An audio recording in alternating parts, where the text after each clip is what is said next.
All U.S. letters addressed to Santa go to Santa Claus, Indiana, and that, my friends, is a fact of life.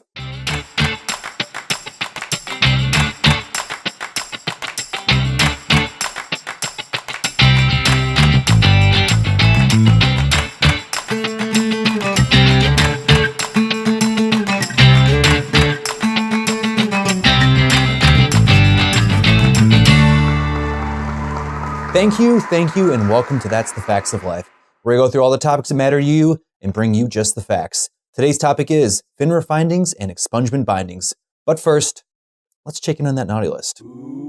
Topping the list this week is a firm that has to be asking itself, what's next? This firm finds itself back in hot water again as it was recently fined $750,000 as part of a settlement for a plethora of violations. From 2009 to 2014, the firm was fined $1.54 million in order to pay $2.1 million in restitutions for issues ranging from the sale of fraudulent private placements to excessive trading. In response to this and other issues, the firm implemented new measures to correct these problems. Well, according to FINRA, these new policies didn't sufficiently take hold and basically allowed some of the reps to play their own version of catch me if you can.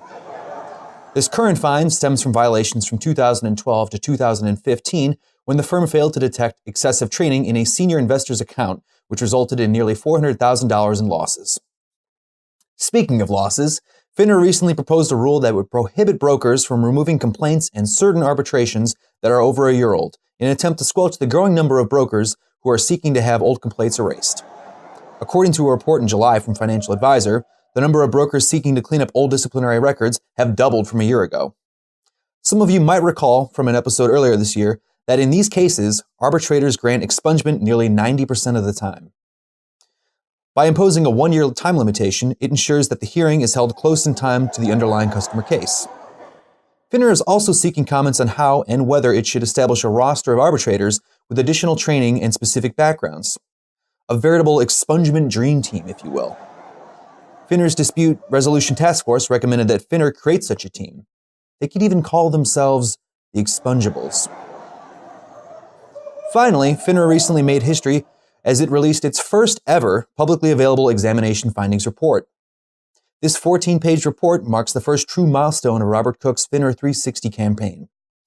This report contains certain observations from recent FINRA examinations that they felt were worth highlighting due to the potential impact it could have on investors and markets. Some of the top areas of concern for FINRA include cybersecurity, outside business activities and private placement securities transactions, anti-money laundering compliance programs, best execution, and market access controls. Well, that'll do it for today. To learn more about industry news, check out the Compliance Digest, and don't forget to tune into an all-new episode next month.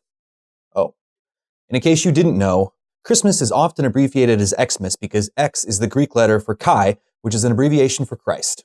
And that, my friends, is a fact of life.